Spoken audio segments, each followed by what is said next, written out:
എന്ന് കരുതി താൻ രക്ഷപ്പെട്ടു എന്ന് വിചാരിക്കണ്ട. തോക്ക് ജാമാക്കി കൊടുത്തു വിട്ടാ ഞാന്. അത് എന്റെ പിള്ളേർക്ക് ഇപ്പോഴും അറിയില്ല. നിനക്ക് എന്താ വേണ്ടത്? 5 കോടി തന്നില്ലെങ്കിൽ ശരിക്കും വെടി പൊട്ടും. തരാം. എവിടെയാ കൊണ്ടുവരേണ്ടത്? MG റോഡിൽ മെയിൻ സിഗ്നൽ എടുത്ത്.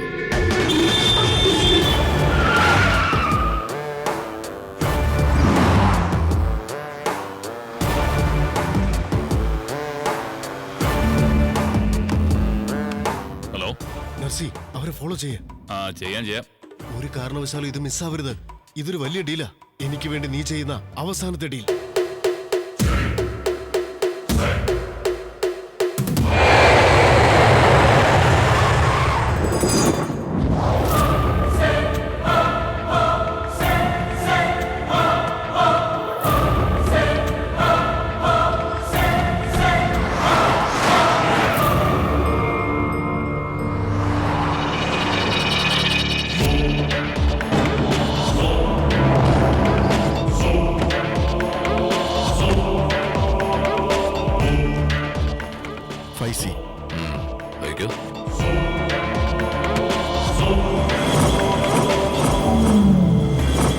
അവൻ ഇത്രയും നേരമായിട്ട് കാണുന്നില്ലല്ലോ. ആ പൂജാരി അവിടെ ഇല്ലടാ.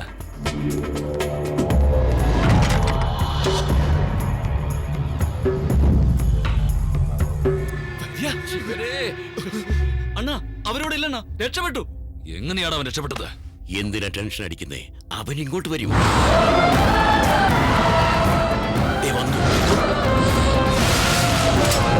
ഞാൻ നിന്നെ കാത്തിരിക്കുക.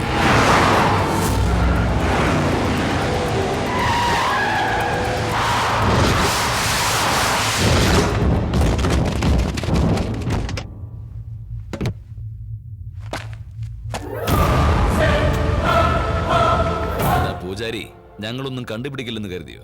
വേഷം മാറി ആൾക്കാരെ കൊന്നൊടുക്കുന്നതാണോടാ നിന്റെ പൂജ? പൂജയോ? നിന്റെ ആൾക്കാരെ ചത്ത ഷോക്കിൽ നിനക്കെന്താ ഭ്രാന്തായോ? ചെന്നൊരു ഡോക്ടറെ കാണടാ. ഇവിടെ വെച്ച് ഇത്രയും ചങ്കുറ്റത്തോടെ നീ സംസാരിക്കണമെങ്കിൽ നിന്റെ ധൈര്യം സമ്മതിക്കണം. അതെന്റെ കൂടെ പുറപ്പെടും.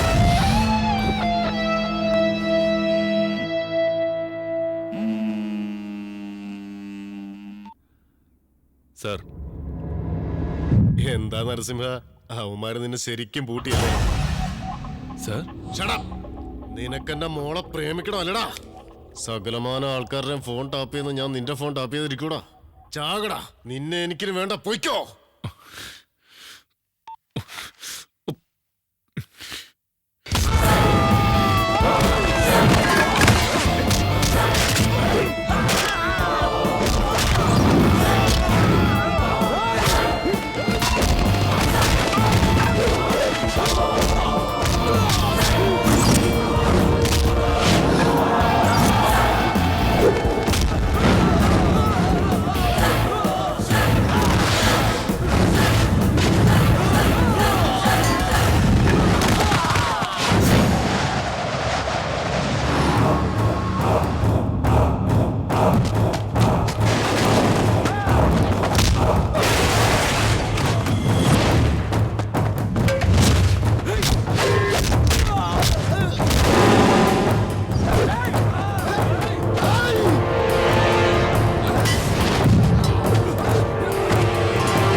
അരമണിക്കൂർ മുമ്പ് വരെ നിന്റെ മരണം ആഗ്രഹിച്ചവൻ നിന്നെ ഇപ്പൊ രക്ഷിക്കുന്നതിനാണെന്ന് നീ ആലോചിക്കുകയാണോ?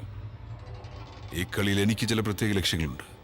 നിന്റെ ജീവൻ അതെനിക്ക് തന്നെ വേണമടാ.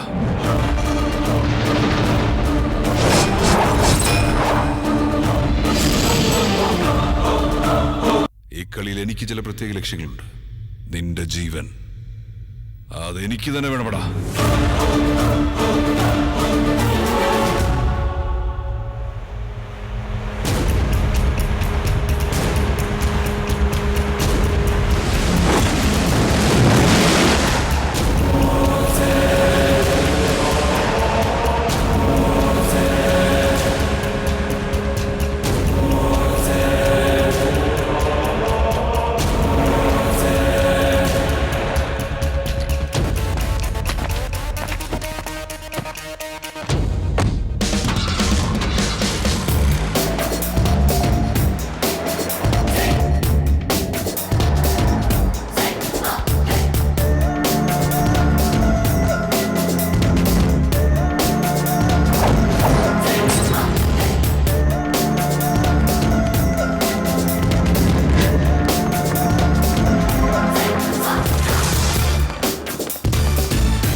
ഞാനാണ് നിങ്ങളെ ഇവിടെ കൊണ്ടുവന്നത്.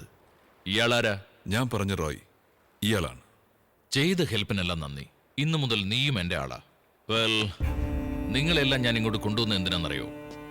നിങ്ങളെ കൊണ്ട് എനിക്കൊരു കാര്യമുണ്ട്. അതെന്താണെന്ന് അറിയണമെങ്കിൽ ഒരു കഥ കേൾക്കണം. നിന്റെ അച്ഛൻ മിലിറ്ററി ലാംപ്സ് ഡിസൈനർ ആയിരുന്നു. അയാൾ ഒരു വെപ്പൺ കണ്ടുപിടിച്ചു. ഇറ്റ്സ് എ റെവല്യൂഷണറി ആം. ആ ഡിസൈൻ എനിക്ക് വേണമായിരുന്നു, കാരണം അതാണ് എൻ്റെ ബിസിനസ്.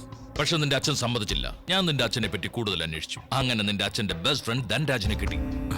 ഇയാളെ ഉപയോഗിച്ച് നിന്റെ അച്ഛനെ ഞാൻ കിഡ്നാപ്പ് ചെയ്തു. അതിനുശേഷം ഒരു ആക്സിഡന്റിൽ നിന്റെ അച്ഛൻ മരിച്ചു. ഓഫ് കോഴ്സ് ആക്സിഡന്റ് ഞാൻ ക്രിയേറ്റ് ചെയ്തതാണ്. നിനക്കൊരു സർപ്രൈസ്. നിന്റെ അച്ഛൻ ജീവനോട്. ഞാൻ കോടിക്കണക്കിന് രൂപ ഇൻവെസ്റ്റ് ചെയ്ത് നിന്റെ അച്ഛനെ കൊണ്ട് ആ വെപ്പൺ തയ്യാറാക്കിക്കൊണ്ടിരിക്കുക. ഇനിയും ഒരു 6 മാസം കൊണ്ട് അത് പൂർത്തിയാവേണ്ടതാ. പക്ഷെ നിന്റെ അച്ഛൻ എനിക്കൊരു സർപ്രൈസ് തന്നു. എന്റെ ഫാമിലിയെ എനിക്ക് കാണണമെന്ന്. അന്ന് തൊട്ട് നിന്നെ ഞാൻ അന്വേഷിക്കുന്നതാ.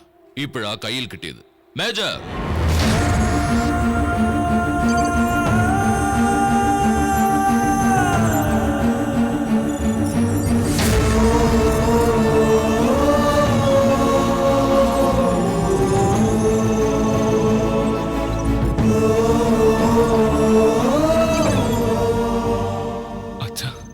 മേജർ, ഫാമിലി നടിക്കടി പറയാറില്ലേ?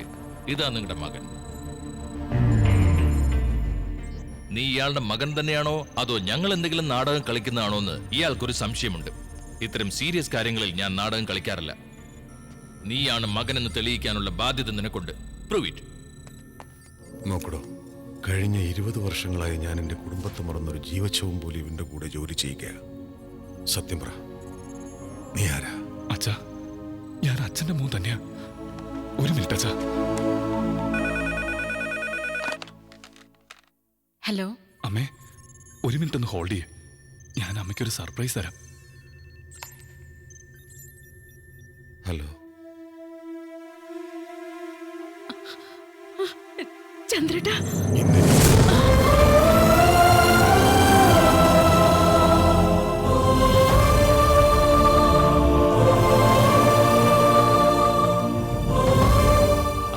സെന്റിമെന്റ്സ് ഇല്ല എന്ന് പറഞ്ഞത് കണ്ടില്ലേ അയാളുടെ ഇമോഷൻസ്?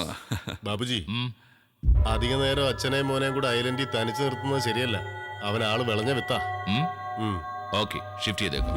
അച്ഛാ, അച്ഛൻ ഒന്നും കൊണ്ട് പേടിക്കണ്ട. അച്ഛൻ തയ്യാറാക്കാൻ പോകുന്ന ഈ ആയുധം അവരുടെ കയ്യിലെത്തില്ല. അച്ഛന് ഞാൻ ഇവിടെ നിന്ന് എങ്ങനെയെങ്കിലും രക്ഷിക്കും. ഞാൻ കേട്ടിട്ടുണ്ടടാ നീ വലിയ കില്ലാടിയാണെന്ന്. കൊണ്ടുപോകുമല്ലേ? നിന്റെ അച്ഛനെ നീ ഇവിടുന്ന് കൊണ്ടുപോകുമല്ലേ? ഈ ഐലൻഡ് ഒന്ന് ട്രേസ് ചെയ്യാൻ പോലും നിന്നെ കൊണ്ടാവില്ല.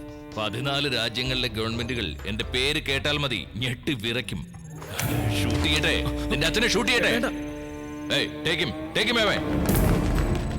മേജർ, ഇന്നു മുതൽ നിങ്ങളുടെ മകൻ എന്റെ ഒപ്പം കൽക്കട്ടയിൽ ഉണ്ടാവും. നിങ്ങൾക്ക് ഞാൻ 1 മന്ത് കൂടി സമയം തരുന്നു. അതിനുള്ളിൽ ഫിനിഷ് ചെയ്യണം. 1 മാസത്തിനുള്ളിൽ ഫിനിഷ് ചെയ്തില്ലെങ്കിൽ നിങ്ങൾക്ക് അവനെ പീസായി കാണേണ്ടി വരും. Mind it. പ്ലീസ്, എന്റെ മോനെ ഒന്നും ചെയ്യരുത്. ഫിനിഷ്.